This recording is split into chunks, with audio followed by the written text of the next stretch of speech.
오늘 본문에서는 예수님께서 마지막 때를 어떻게 살아야 하는지 설교 제목과 같이 말세를 사는 지혜에 대해서 우리에게 교훈하십니다. 이 본문에는 예수님의 세 가지 명령이 나와요. 주의하라, 조심하라, 끝까지 견뎌라. 이것들이 다 우리가 어떻게 말세를 대비하며 살아야 하는지를 교훈하는 내용입니다. 자, 첫 번째, 사람의 미혹을 받지 않도록 주의하십시오. 미혹이 무엇입니까? 속이는 거예요. 왜 사람의 미혹을 받지 않도록 주의해야 할까요? 말세의 징조 중에 하나가 속고 속이는 일이 바닥에 일어나는 것입니다. 특히 마지막 때가 되면 많은 사람들이 예수님의 이름을 팔면서 미혹을 하게 될 것입니다. 자, 우리 한번 예수님의 교훈을 직접 확인해 보실까요? 5절, 6절 시작. 예수께서 이르시되 너희가 사람의 미혹을 받지 않도록 주의하라. 많은 사람이 내 이름으로 와서 이르되 내가 그라 하여 많은 사람을 미혹하리라. 예수님의 이름으로 미혹한다고 했으니까, 심지어 내가 예수다 라고 말하기까지 한다고 했으니까, 이 사람들은 거짓 교사 내지는 사이비, 이단, 목사도 아니죠. 그런 경우는 가짜 영적 지도자들이라고 말할 수 있습니다. 이 이단이 뭐예요? 이단, 달을 이자 끝단자를 써가지고 같은 줄 알았는데 시간이 지나면서 보니까 이거 완전히 다른 거예요. 이건 기독교가 아닌 거예요. 정통 교회가 아닌 거예요. 별개의 다른 종교라고 할 만큼 완전히 다른 것을 우리는 깨닫게 됩니다. 성경의 가르침을 자기들 마음대로 해석을 해가지고 또 다른 교리를 가지고 사람들을 믿게 하는 거예요. 그러면 사이비는 또 뭐예요? 유사하단 말이죠. 그러나 아니다, 이런 뜻 아닙니까? 겉은 같은데 본질은 달라요. 그래서 하나님의 말씀을 교묘하게 이용해가지고 자기들 이익을 추구하는 이런 그릇된, 한마디로 종교 사기 집단이 사이비라고 할 수가 있습니다. 여러분, 우리가 세상 사람들에게 미혹을 당하잖아요. 그들의 관계에 속아 넘어가 버려요. 그러면은 금전적인 손해를 보고 끝납니다. 그러나 영적으로 미혹당하는 것을 우리는 더 경계하고 조심해야 돼요. 왜? 영적으로 속아 넘어가면은 영혼을 잃어버리기 때문에 그렇습니다. 특히 이 교인들, 교회 다니는 사람들이 주의해야 되는 것은 어떤 특정한 목회자, 영적 지도자의 말을 자기 삶의 유일한 권위로 삼아버리는 것. 이런 태도는 사실은 잘하는 것 같지만은 매우 조심스러운 잘못된 태도로 발전할 수 있다라는 사실을 저는 여러분들에게 일깨워주고 싶습니다. 더욱이 요즘처럼 각종 소셜미디어와 또 SNS가 범람하고 난립하는 상황에서요, 무분별하게 그냥 어떤 유튜버나 아니면 유명 인사들 있잖아요. 예를 들면 어떤 정치인들이나 인기 연예인들, 심지어 스포츠 스타까지도 자기가 좋아한다고 액면 그대로 무조건 하고 믿고 그 주장을 따르고 하는 것은 우리가 경계하면서 조심해야 할 것들입니다. 이런 것들을 대할 때 우리에게는 이성이 있잖아요. 자신의 이성과 사고, 판단 작용을 통해 가지고 이런 내용들을 한번 좀 걸러낼 필요가 있어요. 이것을 필터링한다. 사고의 여가 장치를 작동시켜 가지고 우리가 이것이 옳은지 그른지를 분별하는 과정이 대단히 중요합니다. 이것을 해내는 사람은 인격적으로, 신앙적으로 성숙한 사람이에요. 성숙하지 않은 사람이 어린애와 같이 판단을 안 하고 즉각 다 받아버리거든요. 그래서 자기가 좋아하는 사람이라고, 자기가 듣기에 좋다고 그 내용을 바로 그냥 삶의 원리로, 또 그 사람을 자신의 어떤 권위자로 수용해 버리고 마는 것입니다. 이런 태도가 미혹의 원인을 제공하는 거예요. 그러니까 속이는 사람도 문제지만은 이런 잘못된 태도를 가지고 쉽게 수용하는 이런 태도를 또한 우리는 경계해야 합니다. 무분별하게 어떤 사람의 말을 그대로 받아들인다던가 그의 말에 따라서 행동하게 된다면 이것은 자기 정체성을 상실하고 그냥 그 사람에게 이끌려 살아가는 것을 말해요. 이것이 가스라이팅 아닙니까? 보이스피싱이 줏대 없이 듣는 족족 이용당해서 당하는 사기가 아니에요?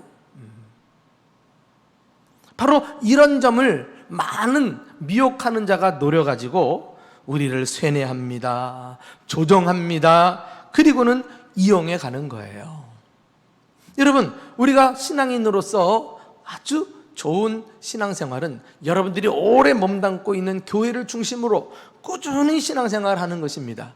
그리고 교회에 하나님이 세우신 목회자를 통해서 생명의 말씀을 지속적으로 공급받고 그 말씀 안에서 생활하는 것이 정말 미혹을 피할 수 있는 건강한 신앙생활이라고 할 수가 있습니다.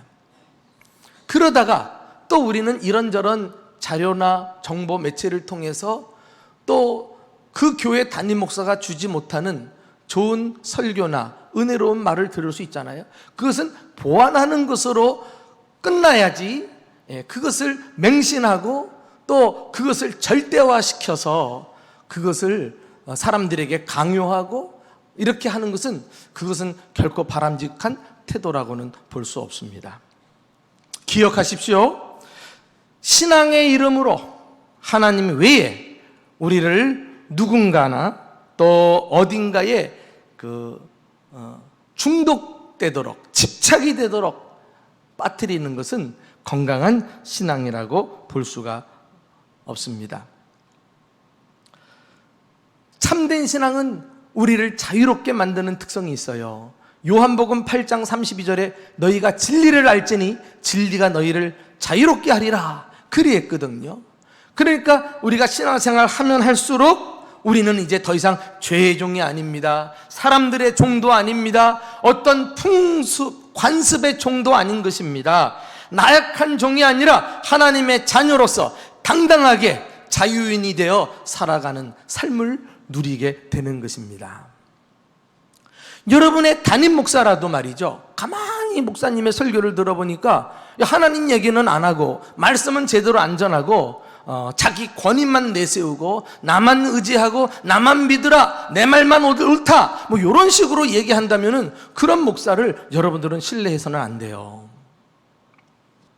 참 오늘 예수님의 말씀을 보면은 이렇게 핍박을 각오해라, 스스로 조심해라 이렇게 말씀하시면서도 핍박을 받는 중에도 우리가 누리는 위로의 말씀을 보태고 계셔요. 세 가지가 있는데, 첫째는 핍박하는 사람들에게 복음 증거의 기회가 된다 이렇게 말씀하고 계십니다. 자, 우리 9절 하반절 말씀 보시면은 나로 말미암아 너희가 권력자들과 임금들 앞에 서리니 재판받는 거 아니겠어요? 신문당하는 거예요. 너 왜 예수를 믿었느냐 말이죠. 이는 그들에게 증거가 되려 함이라. 여기 증거는 나는 재판을 받고 신문을 당하고 핍박을 당하지만 그 일 자체가 나를 괴롭히는 사람들에게 복음 증거의 기회가 된다, 이 말씀이에요. 그러니까 절대 낙심하면 안 돼요. 두려워해서도 안 돼요.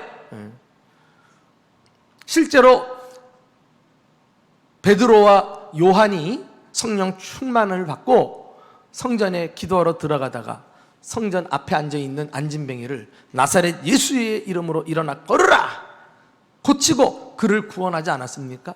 이 좋은 일을 놔두고 당시 유대 종교 지도자들과 또 유력한 정치 지도자들이 베드로와 요한을 잡아다가 감금을 했어요.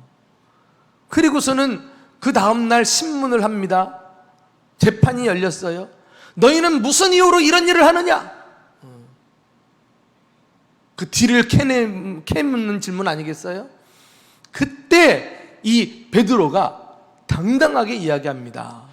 너희가 나무에 달아 죽인 예수를 하나님께서 살리시고 부활하신 예수가 오늘 너희가 보는 대로 이 안진뱅이를 고치고 병을 낫게 하였도다. 할렐루야.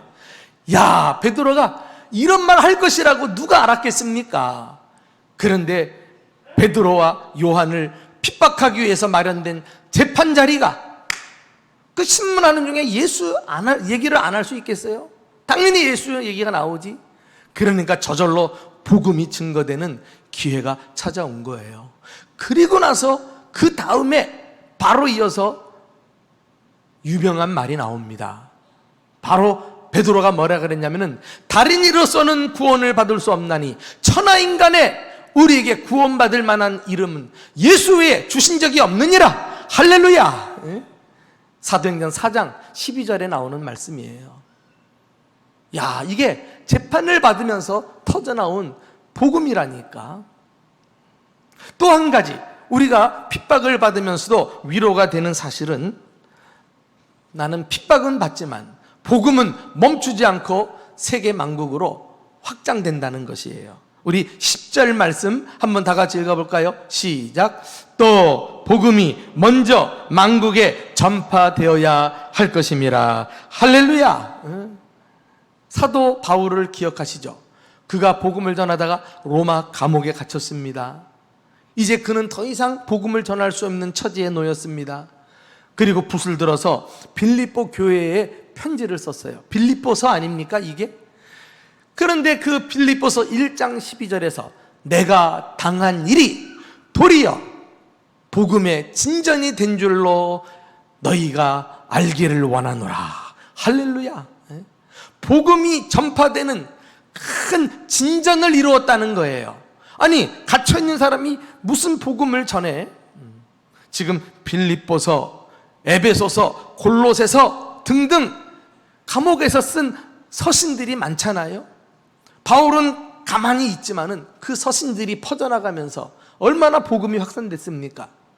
또 바울이 로마에 갇혀 있을 때에 하도 유명 인사니까 로마의 고위 관료들이 바울 좀 보겠다고 면회를 왔다가 다 전도를 받았어요. 나중에 로마가 기독교를 국교로 제정을 했는데, 그때 뚜껑을 열어보니까 로마 황제 인척들도 다 예수를 믿고 있었던 거 있죠. 야, 이런 놀라운 하나님의 섭리를 누가 알았겠느냐 말이에요. 그러니 우리가 예수 믿는 일 때문에 복음을 전하다가 핍박을 당해도 절대 걱정하지 않는 것은, 주님께서 우리가 당하는 고난을 통해서도 일하시고 계심을 믿으시기를 주님의 이름으로 축원합니다. 또 한 가지 큰 위로가 되는 것은, 핍박받을 때 성령님께서 나를 도와주신단 말이에요. 그 내용이 어디 있습니까? 우리 11절 말씀도 함께 읽어볼까요? 자, 시작. 사람들이 너희를 끌어다가 넘겨줄 때에 무슨 말을 할까 미리 염려하지 말고 무엇이든지 그때에 너희에게 주시는 그 말을 하라. 말하는 이는 너희가 아니요 성령이시니라. 아멘. 무엇을 말할까 미리 염려하지 말래요. 우리가 위기를 모면하기 위해서 자꾸 변명할 거리를 찾다 보면은 자칫 잘못하면은요 예수님을 부인하는 말이 터져나올 수도 있잖아요. 그러니까 너희들 핍박당할 때 걱정하지 마라. 성령님께서 너희 곁에서 도와줄 거야. 너희가 할 말도 가르쳐 주실 거야. 담대해라. 염려하지 마라. 주님께서 이렇게 우리에게 위로하시면서 말씀했어요. 여러분, 핍박은 있겠지만 주님이 여러 가지 방법으로 그 백성들을, 그의 자녀를 지키고 계심을 의심하지 말고 확신 가운데 더욱 분발하는 저와 여러분 될 수 있기를 주님의 이름으로 축원합니다. 마지막 세 번째로, 이 말세를 사는 지혜, 그것은 끝까지 견디는 거예요. 끝까지 견디는 자는 구원을 받으리라. 예수님이 당부하신 마지막 내용이거든요. 우리 마지막 절 13절을 직접 읽어보실까요? 자, 시작. 또 너희가 내 이름으로 말미암아 모든 사람에게 미움을 받을 것이나 끝까지 견디는 자는 구원을 받으리라. 끝까지 견디래요. 끝까지 견딜 수 있어요.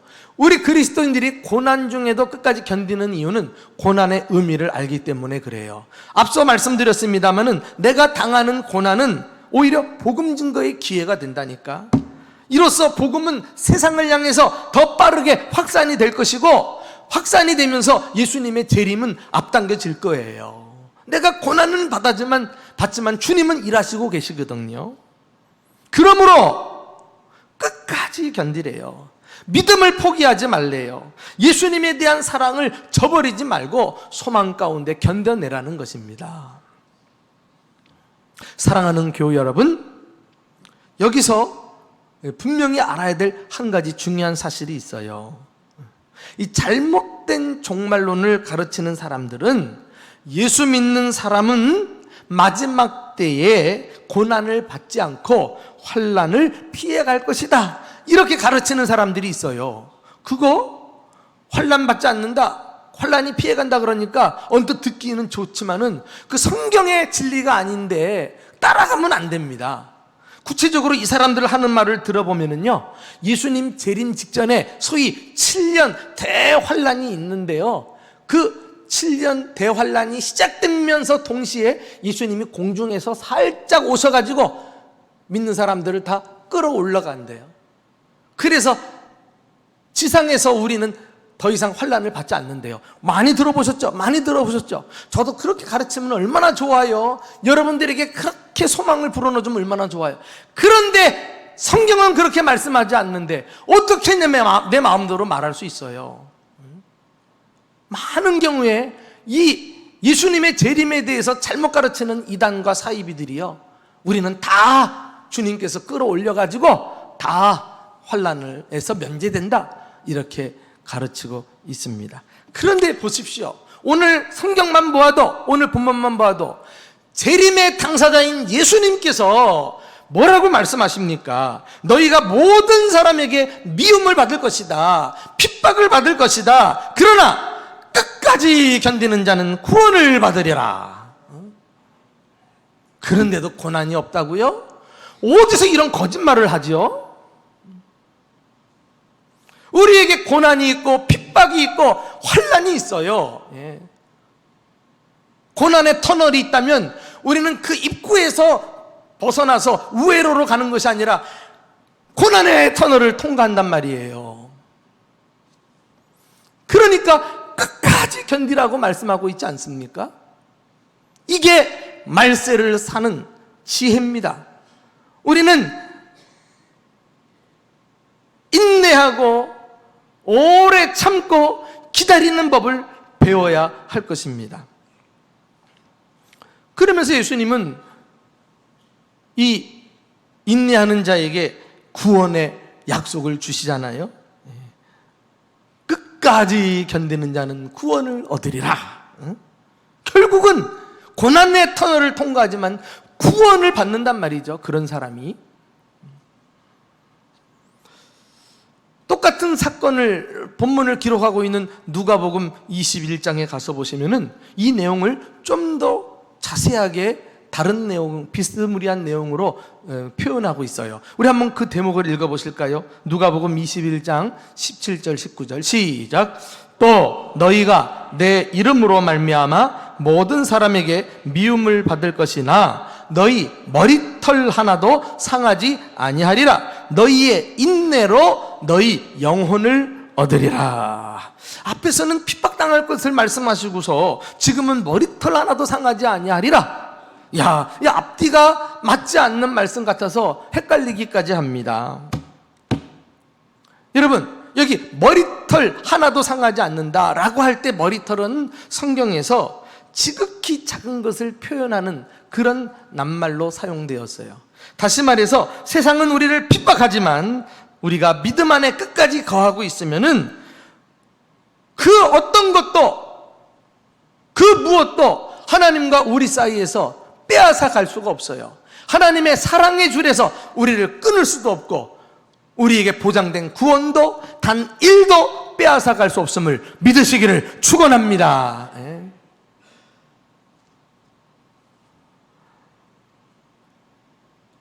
기어코 우리 구주 예수님은 이 땅에 오셔서 그때까지도 그 핍박과 고난을 믿음으로 견뎌내는 사람들을 보시고, 착하고 충성된 종아 잘하였도다, 우리를 양의 오른편에 두시고 그리고 참 신자로 인정하셔서 우리와 함께 천국에서 영원한 복을 누리게 해 주실 줄로 믿습니다. 18세기 유럽 대륙을 정복했던 나폴레옹이 사관학교를 다닐 때의 일입니다. 교관이 사관생들에게 질문을 했어요. 제군들, 똑같은 병력, 똑같은 조건 하에서 똑같은 무기를 가진 두 군대가 전쟁을 한다면 과연 어느 편이 이길 것인가? 질문이 떨어지기가 무섭게 키가 작은 나폴레옹이 뻘떡 일어나서 주저없이 대답을 합니다. 최후까지 견디는 군대가 이깁니다. 여러분, 영적 전쟁도 마찬가지예요. 이기고 지는 것은 결국은 인내로서 결정되는 것입니다. 안타깝게도 오늘날도 조금만 견디면, 이 문턱만 넘어가면 승리하는데 그 문턱을 넘어가지 못하고 지금까지 잘해왔는데 지레 포기하는 사람이 있어요. 손을 놓아버리는 사람이 있어요. 뒤로 물러서는 사람이 있어요. 안 돼요, 안 돼요. 여기서 인내하고 그리고 견디는 법을 배워야 합니다. 그런 사람에게 마지막 최후 승리가 보장이 될 것입니다. 저는 오늘 본문 말씀을 가지고 말세를 사는 3가지 지혜를 여러분들에게 소개해 드렸습니다. 첫째는 사람의 미혹을 받지 않도록 주의하라 말이죠. 둘째는 핍박을 각오하고 정신을 차리고 대비하라는 거예요. 셋째는 끝까지 견디는 자는 구원을 얻으리라. 이게 저의 말이 아니라 오늘 본문 속에 나타난 예수님의 교훈입니다. 그 예수님은 재림주이십니다. 재림하시면서 우리에게 어떻게 대비하라고 말씀하셨으면 이것처럼 귀한 메시지가 어디 있습니까? 오늘날 젊은 사람들조차도요, 세상이 예전 같지 않다 이런 말을 하는 것을 우리가 듣는 시대입니다. 급격하게 세상이 바뀌고 있습니다. 예전 같지 않게 세상이 말세를 향해 달려가고 있습니다. 아니, 지금이 말세입니다. 우리는 말세를 사는 지혜로운 성도로서 하나님께 기쁨이 되고 주님 다시 오실 때 영광 중에 맞이하는 복된 성도들, 참 성도들 다 되시기를 예수님의 이름으로 축원합니다.